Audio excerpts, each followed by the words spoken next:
Then one of them sniffed with singular sharpness and raised his face to howl gloom.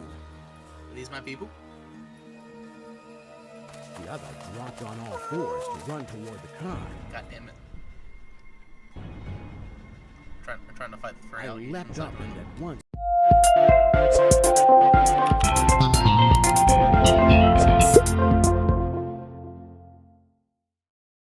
Time to do some spooky shit.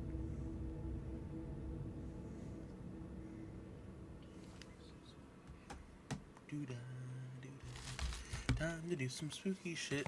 Hope I don't fucking.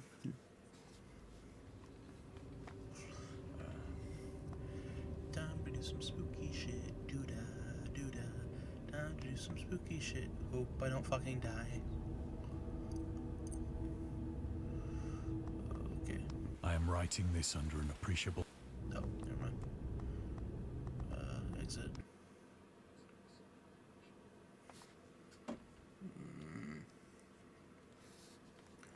Come on.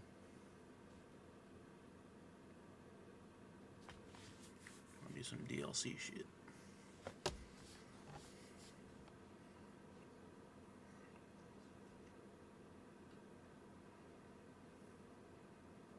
You are surprisingly slow. Okay.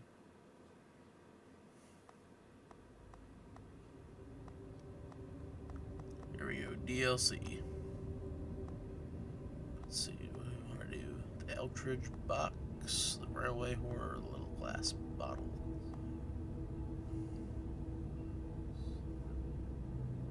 Let's go ahead for the railway and the Eldridge.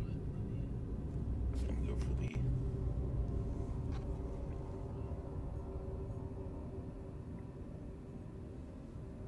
a little loud here.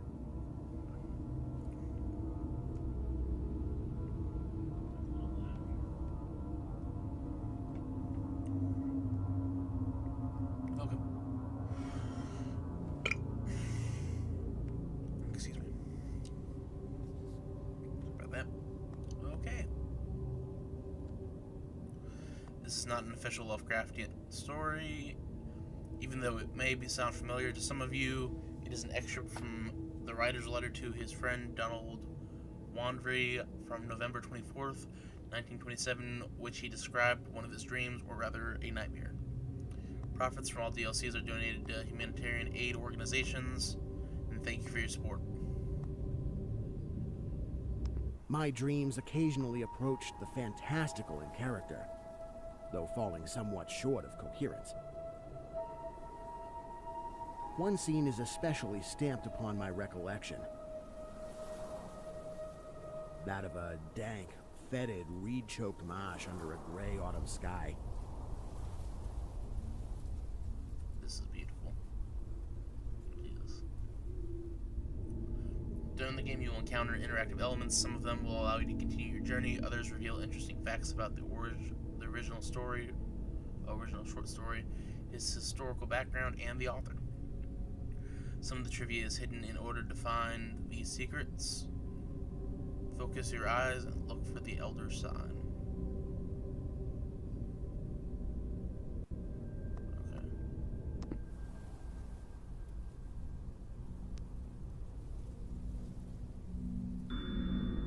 Dreams and letters. In letters to his friend Donald Wandry, Lovecraft described two of his dreams. After the writer's death, they were sold to the publisher C&T Snaps Bizarre Magazine and published in the form of short stories. The first one, titled The Very Old Folk, tells the story of one of the provinces of the Roman Republic and mysterious mountain inhabitants performing terrible rituals. The second one was titled The Thing in the Moonlight and was published in January 1941. The publisher added a fabricated beginning and ending to which Lovecraft, unable to free himself from the nightmare, mentally contacts a stranger. Other publishers later reprinted the story, unaware that some of the text was not authentic. It was the dream that we present here in its original form without any additions.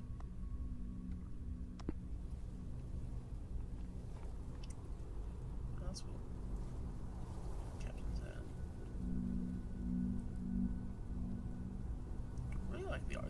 this thing.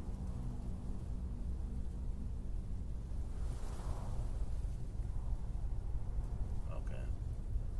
Where are we going?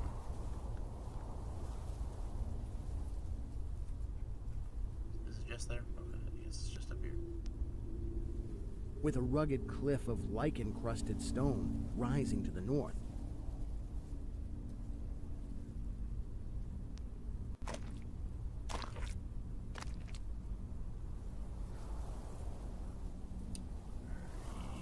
What the hell are you?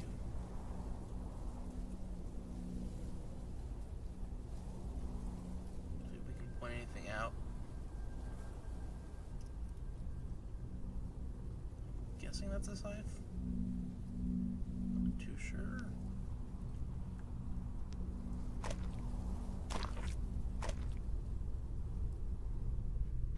Impelled by some obscure quest, I ascended a rift, or cleft, in this beetling precipice. Where am I going, bud?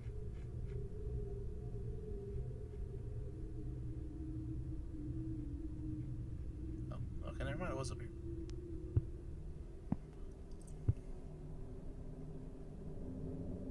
Noting as I did so the black mouths of many fearsome burrows extending from both walls into the depths of the stony plateau.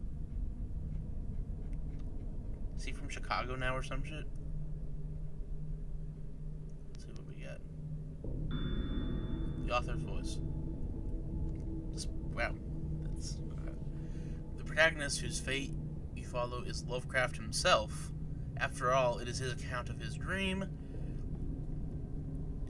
That's why we wanted to reproduce his way of speaking and accent as faithfully as possible. Unfortunately, no recordings of his voice have survived. That's why we had to rely on descriptions from his numerous letters. Friends remember his voice as high-pitched, thin, and flat. However, it changed while reading or reciting. As the writer's wife, Sonia Green, recalls, his voice then became stronger, clearer, and deeply resonant. Lovecraft spoke with a New England accent, which, as the writer himself mentions, was characterized by the following. We don't sound any final R words like car, far, and see. Phonetically, our common pronunciation is indistinguishable from ka, fa, and selected letters from 3,420. 3.420? I don't know. In his youth, Lovecraft tested his singing skills and even recorded his rehearsals. My mother actually liked the results.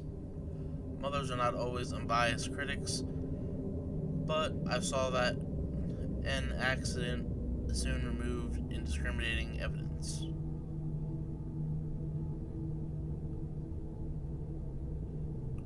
Well, accident.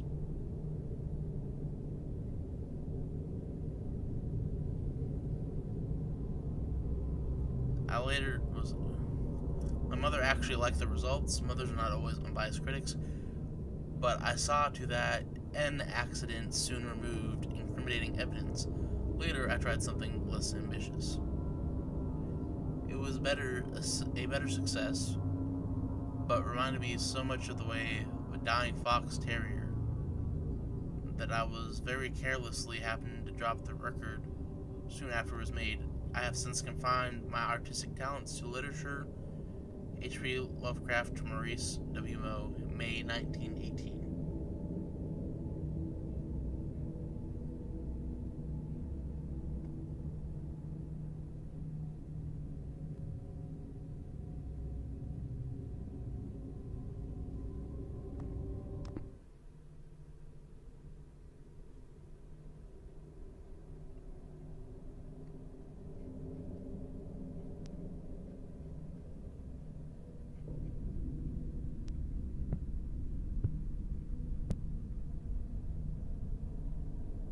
At several points, the passage was roofed over by the choking of the upper parts of the narrow fissure.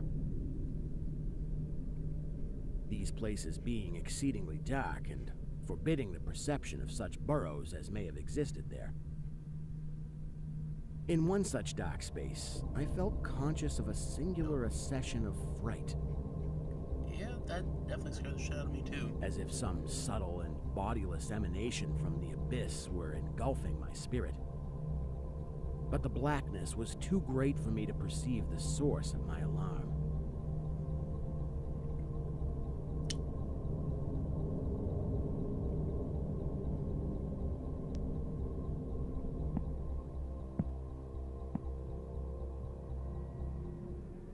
At length, I emerged upon a tableland of moss-grown rock and scanty soil, lit up by a faint moonlight which had replaced the expiring orb of I day. do not like that knocking. Jesus Christ. I have to go away. Casting my eyes about, I beheld no living object.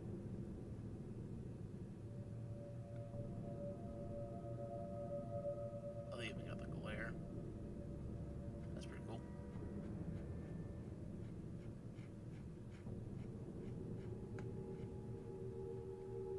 But was sensible of a very peculiar stirring far below me amongst the whispering rushes of the pestilential swamp I had lately quitted.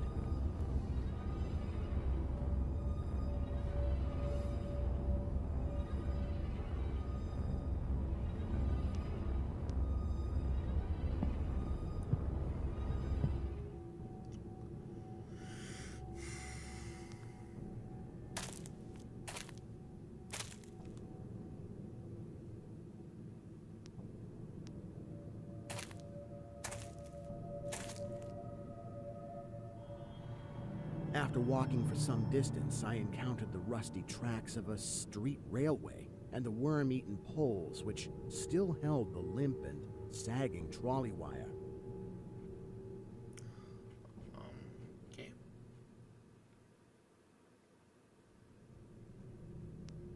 Just following the tracks.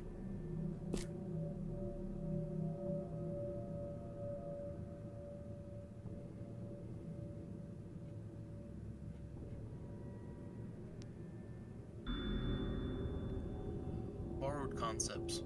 Lovecraft believed that authors could make their stories more credible by exchanging ideas and drawing from each other's works. The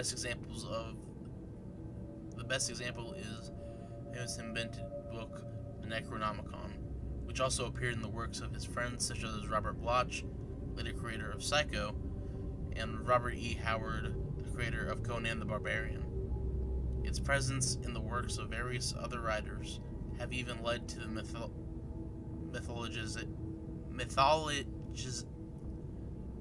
I swear English is my first language. Have led to the mythologization of the Necronomicon and the appearance of references to the book in countless novels, films, and other works of pop culture. Lovecraft himself used elements of other people's works, such as the books Honest Preach Colton? Nameless Cults. That's all it means. Nameless Cults. By Robert E. Howard and De Vermis Mysterious. Mysteries of the Worm. By Robert Bloch. Hastir, a creature borrowed from Robert W. Chandler's author of The King in the Yellow, who was inspired by Ambrose Bierce. He also used his land of Carcosa, which appeared in the TV series True Detective.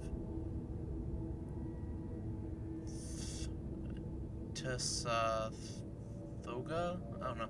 Creature invented by Clark A. Smith. Lovecraft slightly changed its appearance and included it in his stories. We wanted to follow the tradition, so we included objects from 3 other games created by our friends.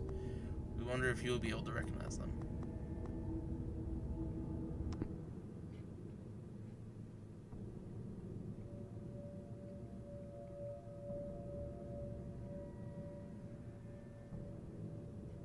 So I guess the mask is from another game. Alright, onward.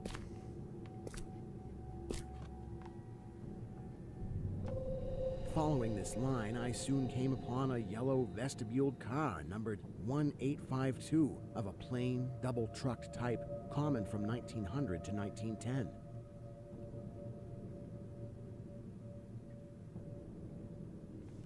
Okay, are you gonna let me check it out?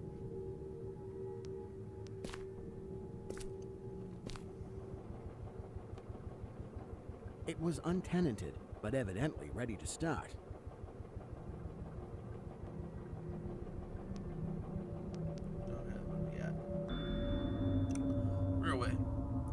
Railway has always fascinated people. The mighty power of machines, the freedom to travel vast distances, the romanticism of almost unrestricted exploration.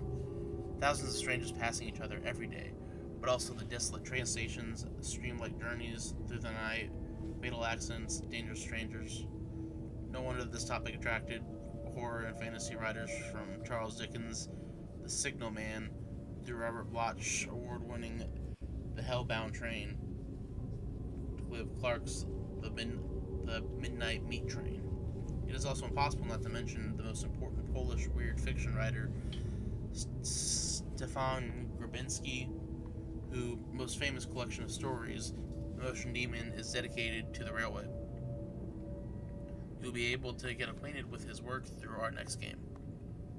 By the way, the steam locomotive was first used to transport passengers in 1825. I wonder if that has anything to do with the number dreamed by Lovecraft.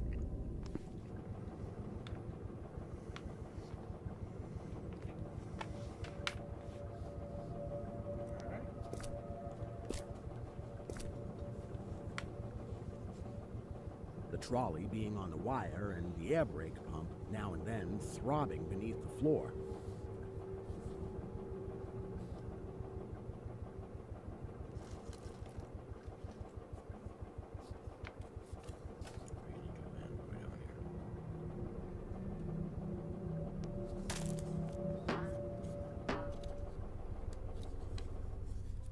I boarded it and looked vainly about for the light switch.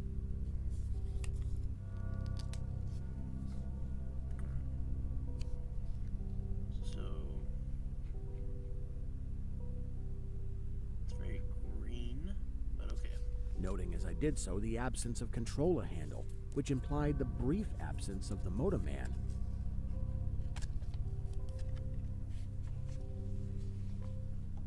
Then I sat down in one of the cross seats toward the middle, awaiting the arrival of the crew and starting of the vehicle.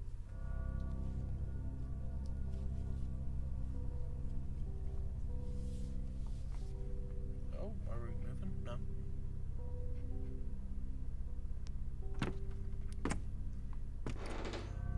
Okay, I guess we're just gonna pop a seat on this random secluded train.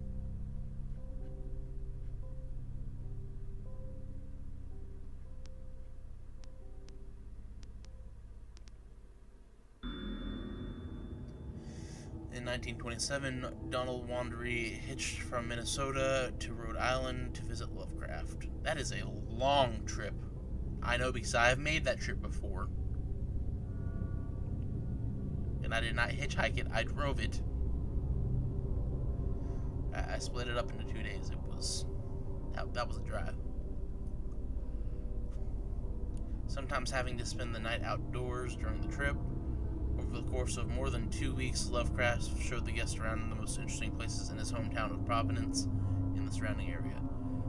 They went, among others, to Boston, where the writer wanted to show his friend the house which partially inspired the story, Pickman's Module. Unfortunately, turned out that it had been demolished. However, truthfully chilling, literally event occurred later. When another of Lovecraft's friends, James F. Morton, arrived to the three of them to a store in Warden where they took part in an ice cream eating contest, which each of them tried as many as 28 types. Lovecraft himself admitted that he ate about 2.5 liters of this delicacy. Jesus, man! 2.5 liters of ice cream? I would be shitting all fucking week. 28 types of ice cream. I can't even think of 28 flavors of ice cream off the top of my head. Where did this man go?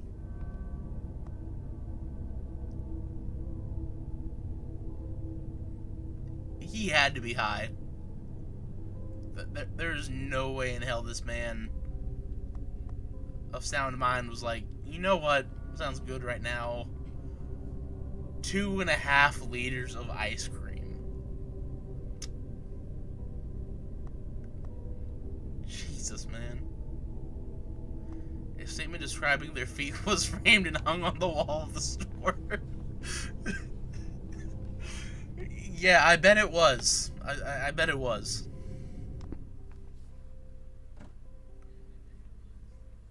Two and a half liters of ice cream.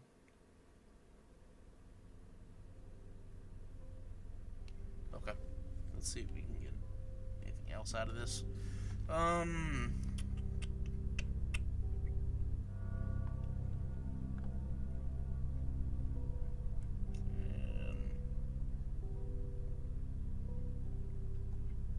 That the way up.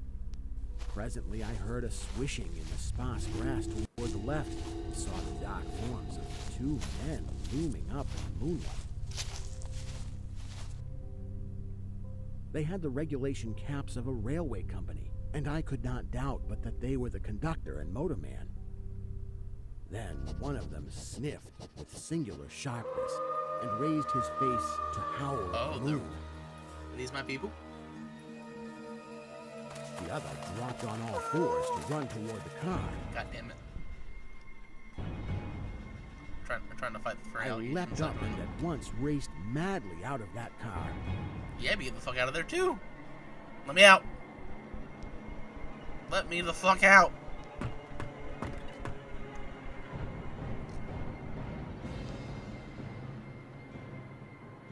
Is anyone running towards me? No? Okay, yeah, I'm getting the fuck out of here.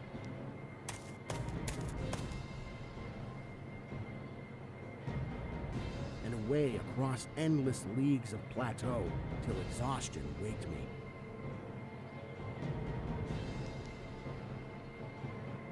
Sure, make sure, yeah, sure. Any extra little tidbits? Doing this not because the conductor had dropped on all fours, but because the face of the motorman was a mere white cone, tapering to one blood-red tentacle.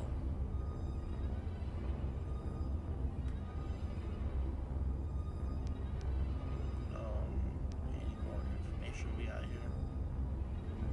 No, okay. God, what that tongue do?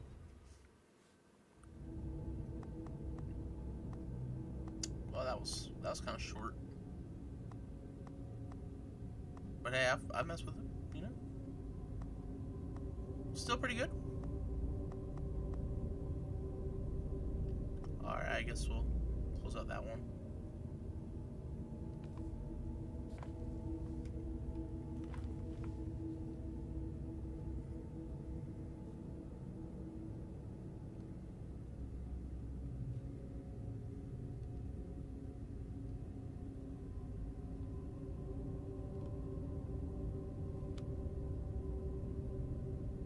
Alright, yeah, that's pretty good. Ain't even gonna lie. I guess I'll go ahead and call it there on this one. Where's my mouse?